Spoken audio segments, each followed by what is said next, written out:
So I am super excited to be sitting here. One of my favorite authors and spiritual teachers, Drunvalo Melchizedek, wrote a book called Living in the Heart, which I read years ago. And in it, I read about these super psychic children in China that were being profiled, and a young woman named Inge Bardor, who also has a book coming out called Screens, which is a very relevant term, which we're going to get into later. But Inge has incredible abilities. She's a super psychic, you know, world renowned. And I'm just so thrilled. I tracked her down. She lives in Mexico City, and just super excited to be talking to you. It's unbelievable. I was reading about you years ago, and here we are.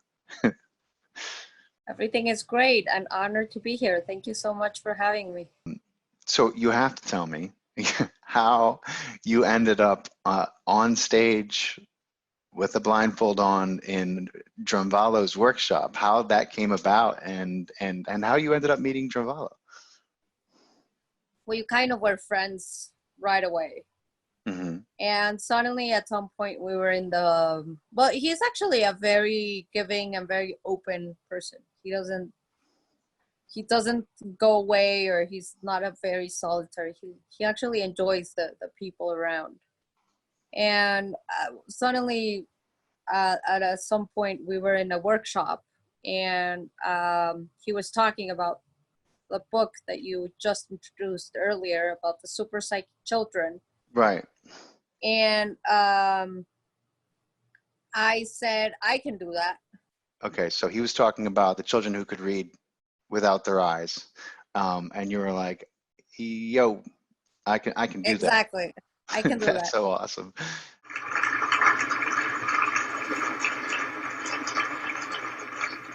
She's going to read now the newspaper with her foot, with her shoe on.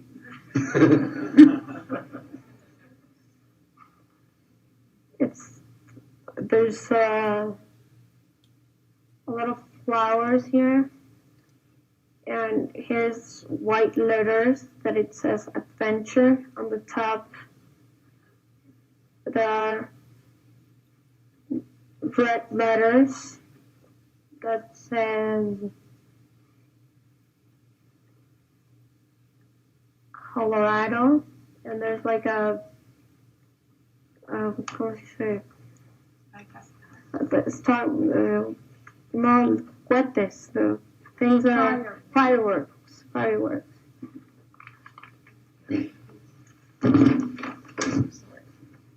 This one is another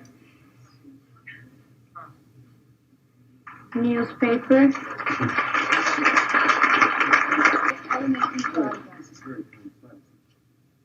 It's sort of like the style of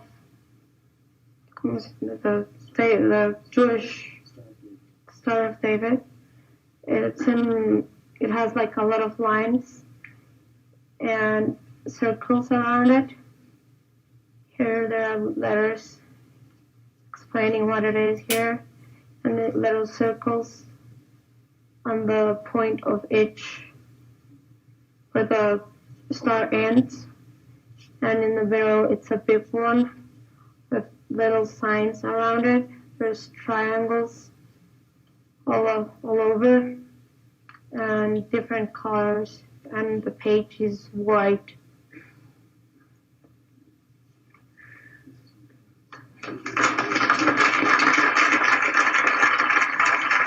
Okay, we're going to go into another one.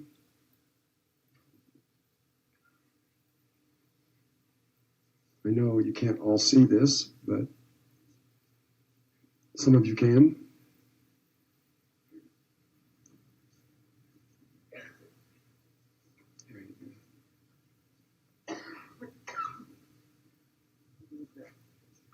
Where'd that come from?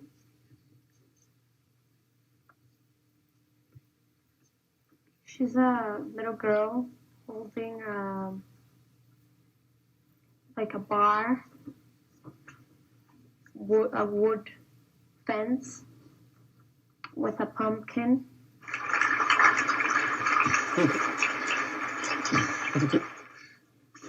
But you realize we're coming to a time where there's not going to be any secrets. None. Everything will be exposed on every level of existence. And that's just the way it's going to be.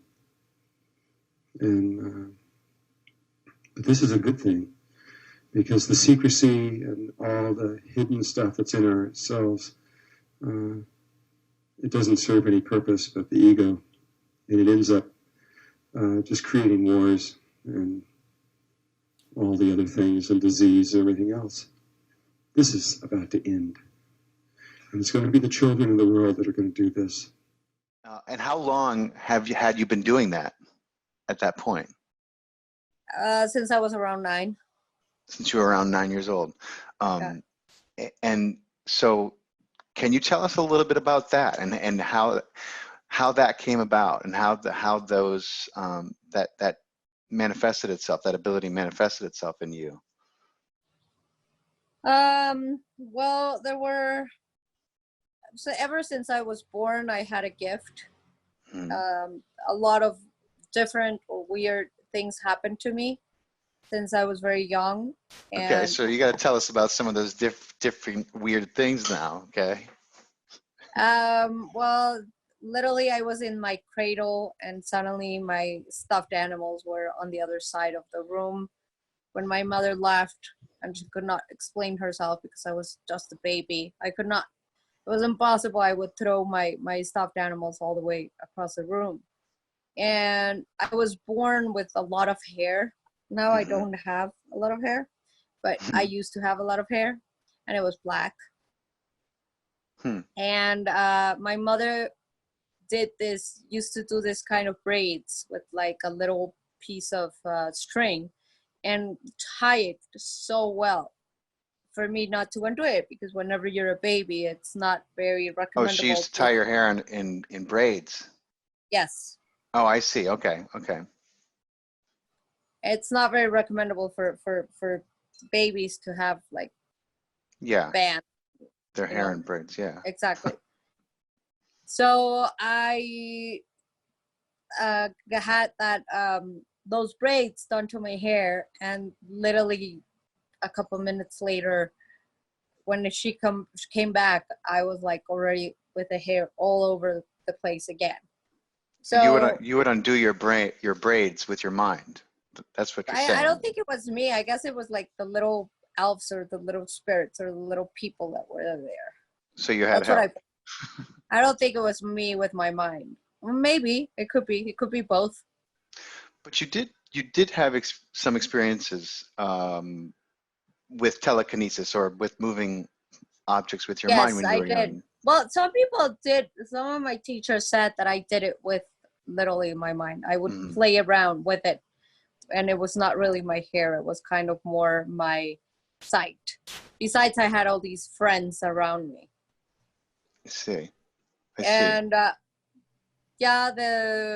after that, I had I had a different games, but one of my favorite games was my father used to smoke cigars. Yeah. And he would have these huge boxes where the cigars would come in. So I would like literally have the boxes and stand them and just throw them around with my eyes without touching. So you would move the boxes around with your mind, in other words. Throwing them around more than moving them. That's awesome. So what do you think? Do you think it was telekinesis, or do you think that it was just like, what does your intuition tell you about how you did that, you know? No, I definitely think I had the telekinesis part, but I definitely think I also had a lot of friends that didn't have a body. I see. Non-physical And some friends. of them were not really my friends, but yeah. Oh, so that's interesting. When you say some of them weren't really your friends, what do you? Because some of them were not that perfectly positive. So you were very sensitive to non-physical energy growing up. For sure. And not all of them were sprightly and friendly. That's what you're saying, right? Yes. Can you talk a little bit about? I mean, that's a fascinating subject, and I would love to hear more about how you dealt with some of the negative energy across, especially being Well, so young. there were like a lot of elves around me because I used to fight with all these little creatures around me. And after a couple minutes or maybe an hour or so, I would have a bruise over on my body where I was fighting. So I was fighting, but there was nobody there. Well, So how old were you? Do you remember?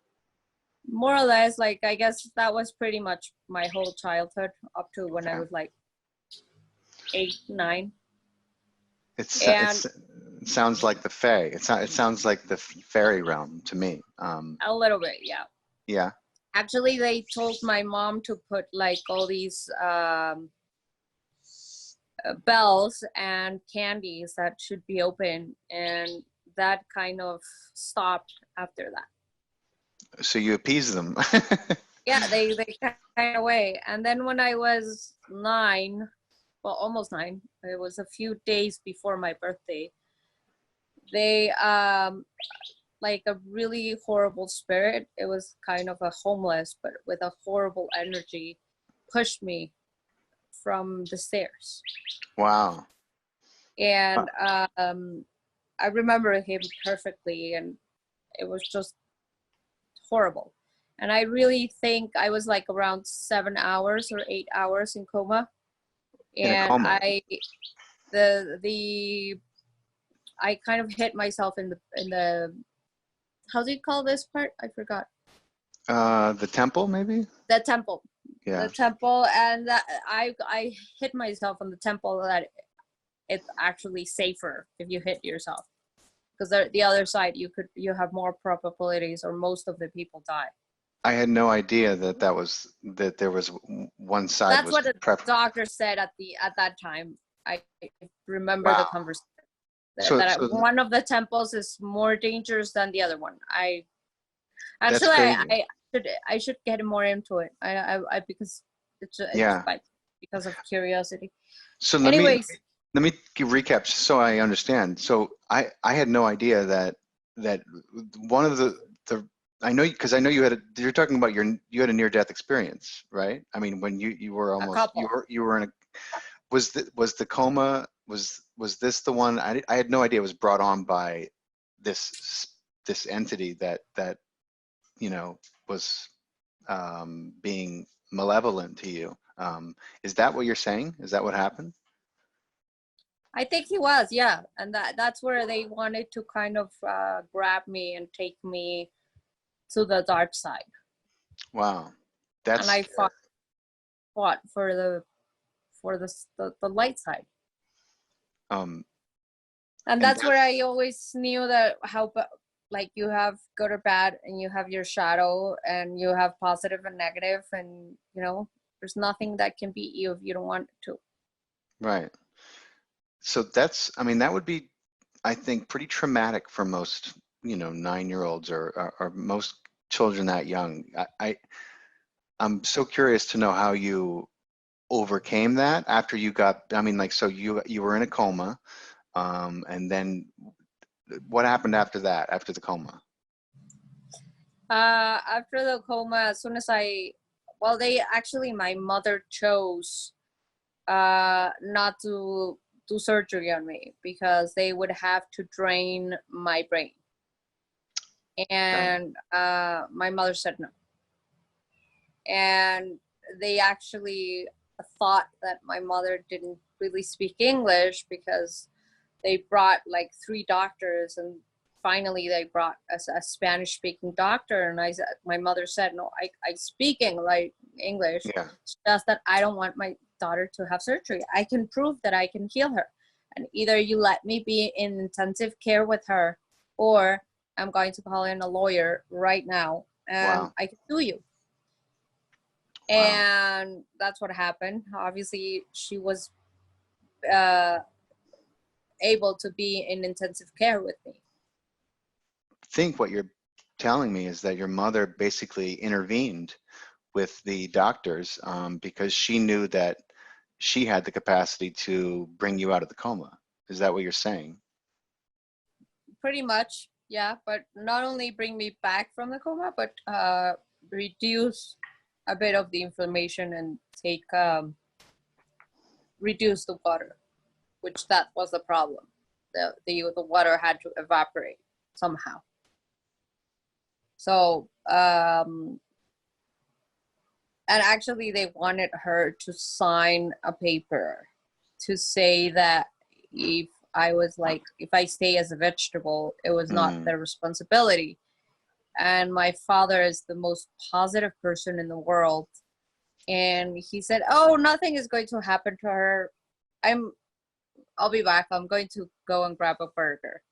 And I was in the hospital. But that's his personality. He's a very open and very positive person that nothing really happens. Yeah. So my God, I see that you're drinking wine, and after talking about all that trauma, I'd hate for you to drink alone. Give me a moment, and I'm going to go get a glass of wine so I can join you. Okay. great. One moment. I don't like to drink alone either. Thank you so much for waiting so patiently, Inge. I didn't want you to drink alone. So, cheers. Cheers.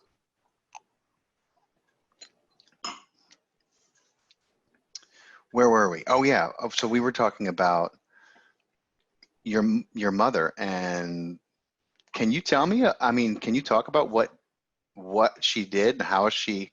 I mean, I'm sure she must have explained to you afterwards how she was able to facilitate you coming out of a coma with, no Western surgery or medicine involved.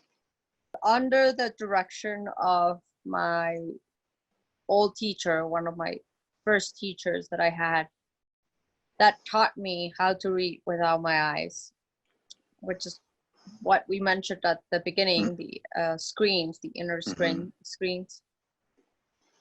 Is by his direction, that's how he managed to help me or help her through this path. And there was definitely something that was not very positive because she did have some bruises on her forearms, her arms, forearms and the hands for a couple of weeks or days. I don't remember, but yeah, it was more than a week. That's so intense. I mean, I get this image of this kind of Faustian battle for your soul going on while you're in this coma, and your mother kind of having to pull you back from the brink and from some of these darker forces that were kind of pulling you down.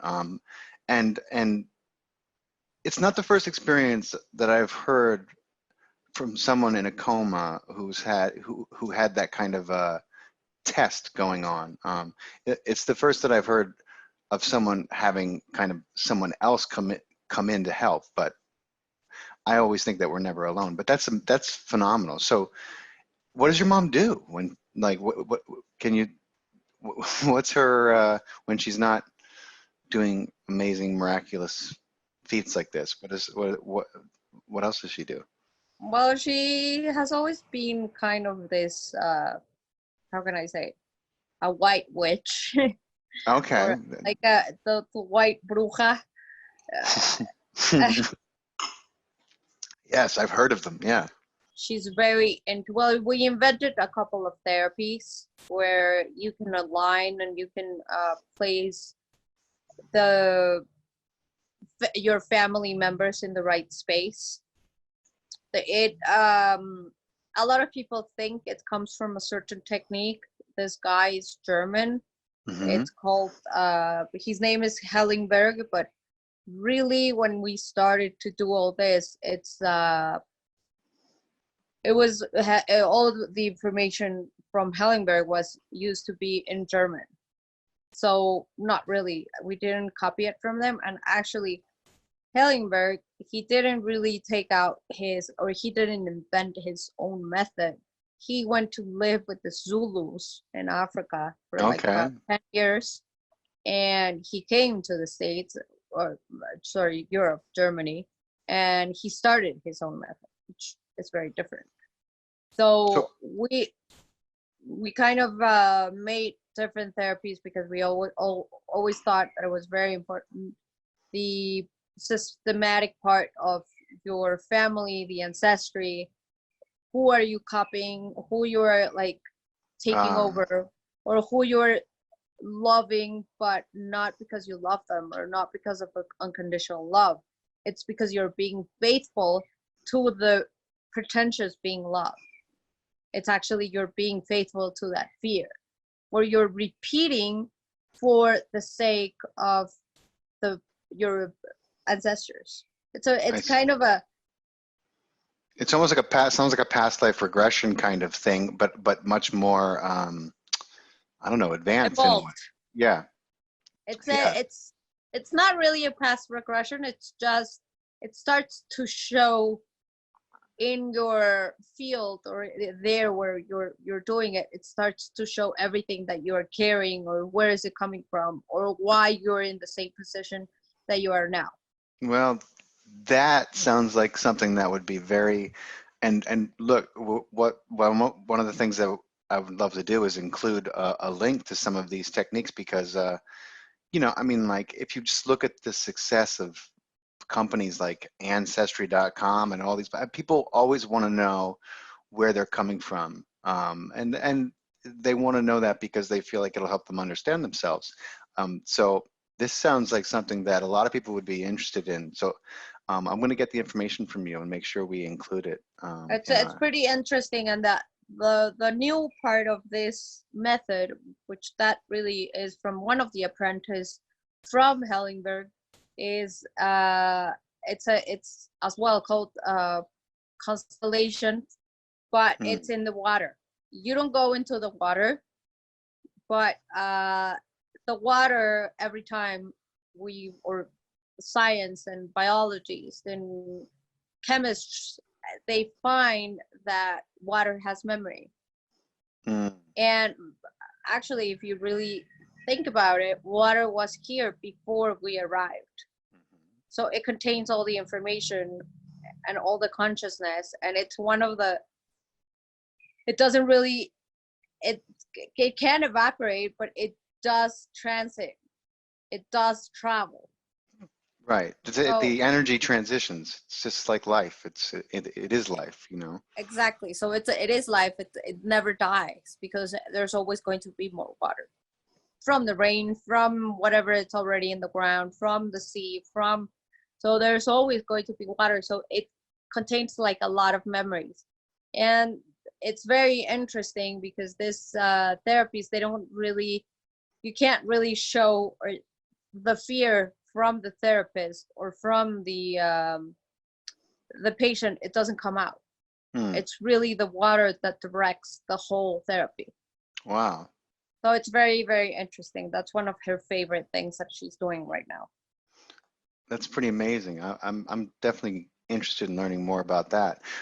So this is a little off topic, but whenever I hear like human beings speaking about water, it makes me think of how we always assume that in order for there to be life on another planet, we have to find water. And I think that's such a ridiculous three-dimensional way of looking out at the universe and thinking, well, if there's no water, there's no life. I mean, like, you know, I think that obviously there is, you know, a multi-dimensional aspect to life that human beings, in their tunnel vision of all things physical, don't really pay any attention to. So we don't know in general much about it. But I always think that it's absurd to think that you need water for there to be life. And so I have to ask you, because it's one of my favorite topics, is, you know, what do you think about aliens? Do you believe they exist? What's your experience with them? You know, I know many people have had personal experiences with them in one way or another. So I don't want to miss this opportunity to ask you that question. I haven't been in a spaceship yet, but I hope in this lifetime I get to be in one of them. But definitely I have had an encounter with them what I can really remember is 3 times. Oh, 4. I just did an interview to someone, and actually right after I finished the interview, the same beings that he sees, they were around me and we meditated together. So I have had like 3 or 4 encounters with them. That's amazing. Were you able to get a sense of their, I mean, I know that to say identity is not really the correct word, but, you know, I guess origin or place where, you know, there's a lot of different origins that humanity has ties to. And I'm wondering if any of them revealed themselves to you in your interaction. I didn't really ask. I think, well, I actually just saw or got into the part of like if they were negative or positive. I think you can be very easily lied to if you're not aware and you don't have a certain capacity to understand. So I didn't really ask. I know some of them, well, once someone didn't really believe me that they would exist, so I told them, please come in tonight. Yeah. And they did.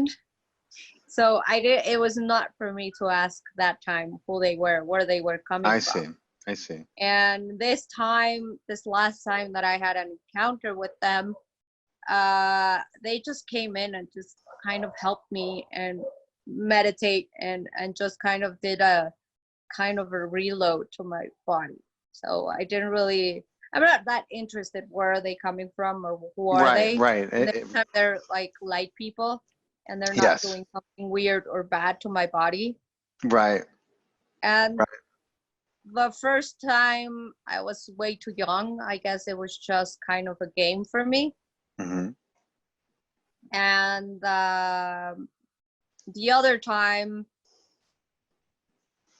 it could have been, maybe it's actually 5 times, because once when we were with Drunvalo in that workshop, I think at some point they were aliens. There were some beings present. There usually is around Drunvalo. I mean, he's like a magnet. He's just so high vibrating, and you know, he's so open. I think that it's always a welcome sign. But and I also think that, you know, probably 5 times that you can consciously remember. But you know, I also believe that, you know, when we sleep and when we dream, you know, we're all over the place. So our interactions, you know, are actually a lot more frequent than we are conscious of. You know, that's just what my intuition tells me, and what I've learned. I think they're here. Well, they have always been here. It's just that now we have more cameras, or we have more camera available, you know, and we have the internet, so it's a lot easier. But definitely, I think, well, first of all, it's very interesting that Trump accepted it, but I think it was not for Trump to really accept it. It's who really believes it, because they have been around forever. And are you talking about some of the disclosure that's been happening? Yes. With the government and then the Navy releasing, or the Air Force releasing footage, which you know. But the Russians released it many years ago, and they already kind of accepted it without accepting it. There has been so much information, so many videos. There's so much that you can. Thousands of hours of videos. I mean. So whoever doesn't really believe it, they're completely unaware of what's really going on. Right. Or they've just been totally propagandized into really believing some of the ridiculousness that's been put out to make people think that if you believe in UFOs, you're crazy, you know, or UFOs. But I mean. No, and as well, if we have this planet, why we think we are the only one in the world? I personally think it's an insane thought. I mean, I don't believe for a moment that we're alone. I don't believe for a moment we're alone on the earth right now, or that we ever have been. You know, I mean, I don't even like the word alien, because it's so alienating, and it's not, it's a misnomer. It's not, you can't be alien. You know what I mean? All life originates from the same source. So how can you be somewhere you're not supposed to be and be an alien? You can't be. You would have never got there. So I hate that word. I teach my boys not to use that word. And you know, I'm like, don't say alien, whether you're talking about, you know, a spaceship or somebody from a different country. Don't use the word alien, because it doesn't mean what people think it means. It's like a bad And word. another thing very important is that why have we spent so much money and go to the moon? Like, and so many things that are not disclosed. Don't get me started. I So mean, it's just logical. I'm sorry for people that they're like, okay, we're just going to say hi to the moon and just like, and we're not going to go past. hello. You know, That's impossible. why? You know, why would we? It makes, we have a war. The MTV made their trophies look like the dude on the moon. It was the biggest event to happen, you know, in the century. So everyone talked about it nonstop. They're still talking about it, and we only went there once. I mean, like, it's absurd. It's to think that there's no reason why we didn't go back except what?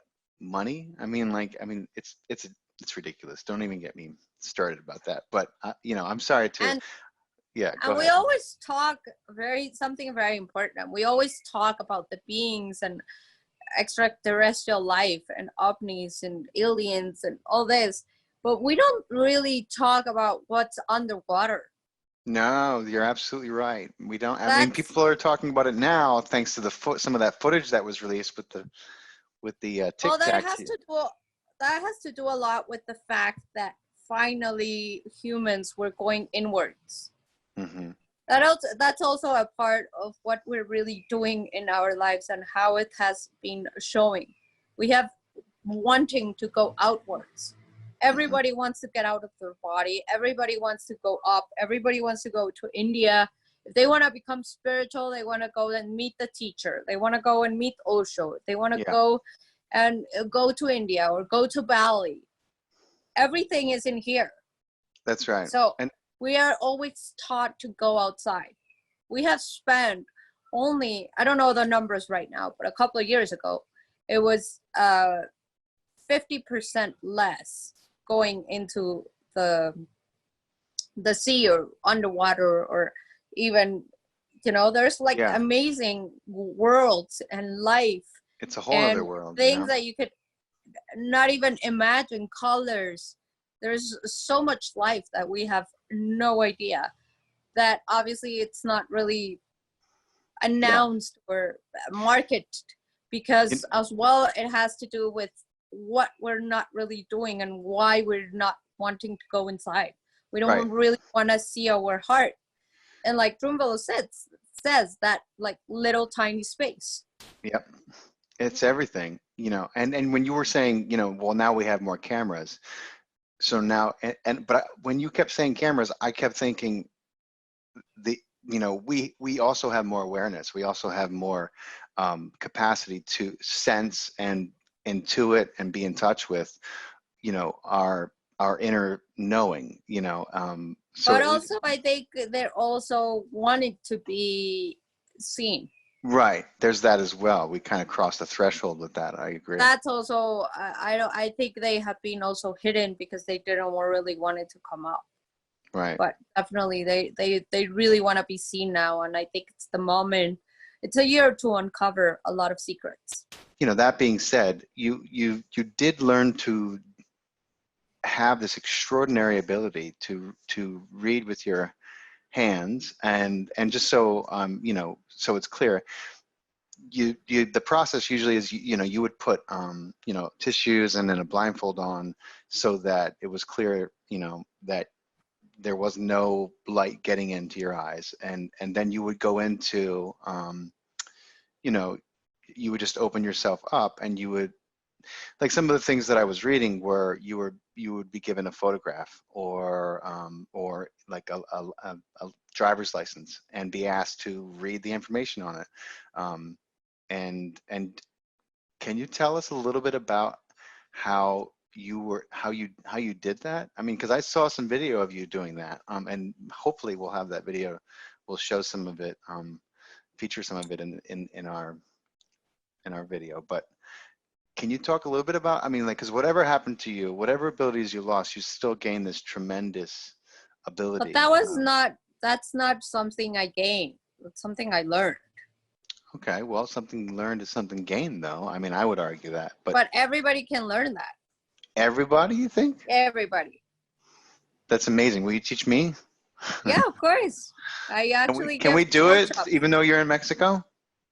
We can do it on a Skype call. Yeah, of course. All right, I'm game. I'm gonna get your. Cheers for that. Cheers. I'm serious. I'm so interested. I would love to learn. Yeah, everybody can learn it.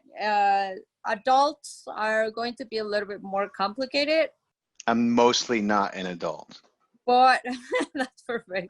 You don't have an adult face, for sure. Thank you. Yeah, I guess that's a very beautiful way of saying no. But everybody can learn it.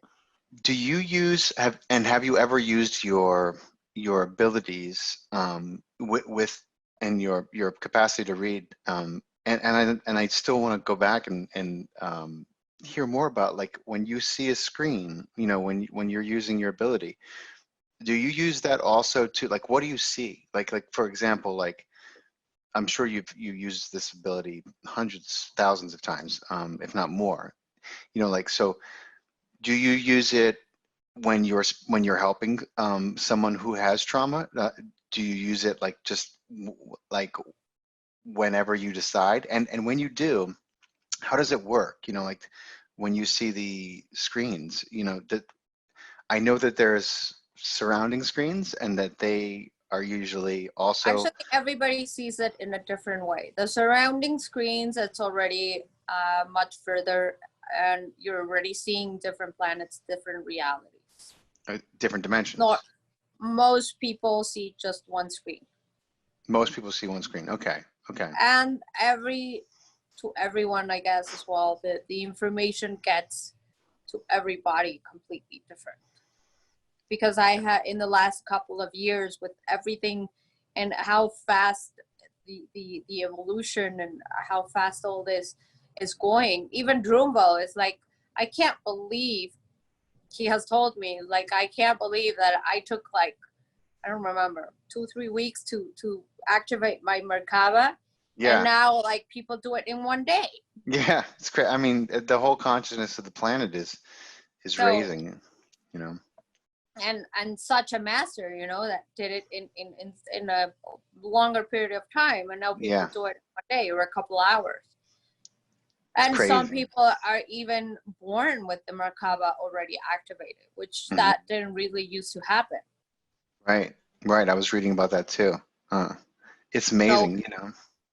Everybody sees it, and literally for me it's pretty normal. But since I have had it, and I it's like something so, I'm so familiar with it. But I know for a lot of people, I have changed people's minds in such a big way for just reading something in 1 second.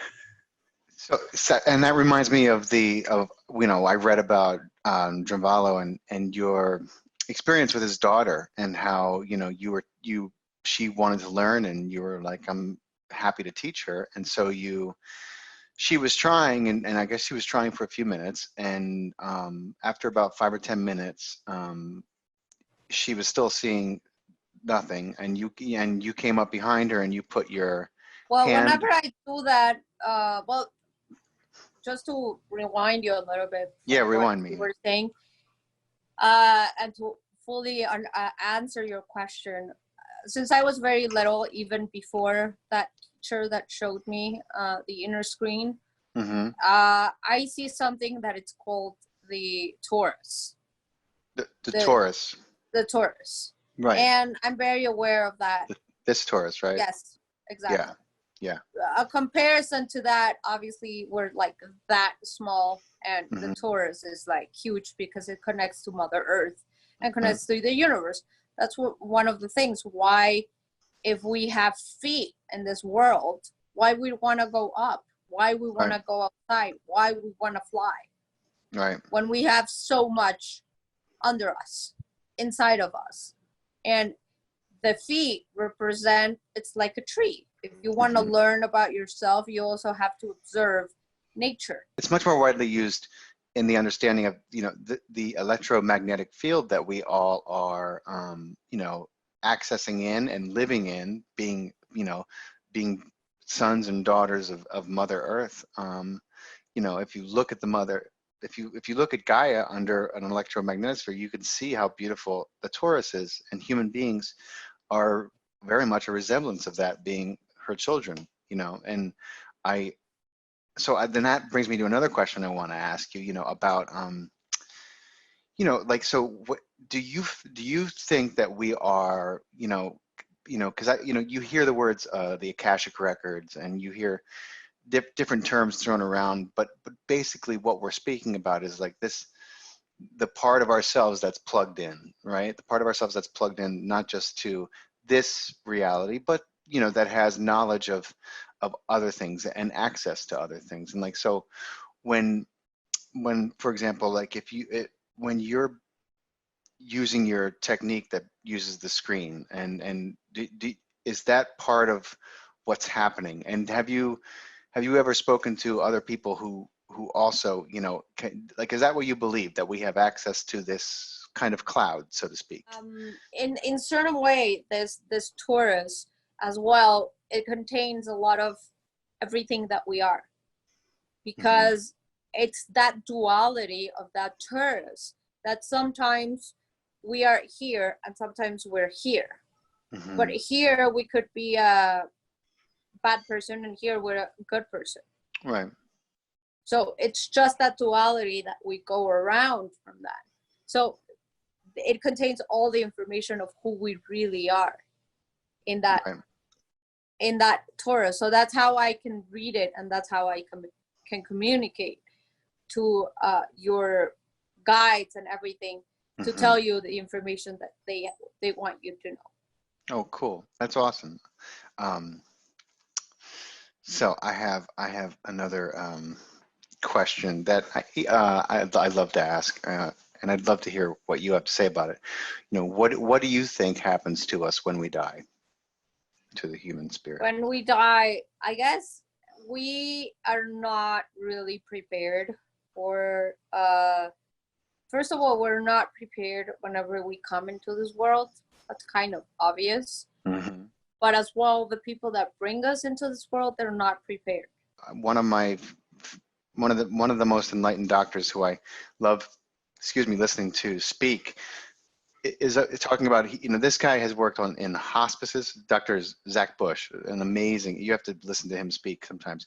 So few medical doctors are also spiritually enlightened. So when you get one, you know, they're pretty extraordinary. But he talks about how, you know, he just had this crazy day. He resuscitated 3 people in one day, 3 different walks of life. And all of them said the same thing to him when he brought them back, when, you know, they used the paddles, and for, I think, all 3 of them, and they brought them back, and he said each one of them said the same thing, which was, why, you know, well, why did you do that? I was so, you know, where I was so great, and you know, now I'm back in this. And he said that it was like, you know, the clearest sign he could have ever gotten that his understanding of what happens when we die was not what we thought it was. 3 people in one day, you know, he said he's never had an experience like that. And that just, you know, that speaks volumes about the misunderstanding and the word that he uses, which I like, is sterility, that we have taught about our death. And when it's not, it's just another birth, you know, it's all a birth. But yeah, so so interesting to talk to you about that. So it's a whole transition about your soul. It's not you just leave and that's it. Right. It's I really believe it's a little bit like Ghost, like that movie.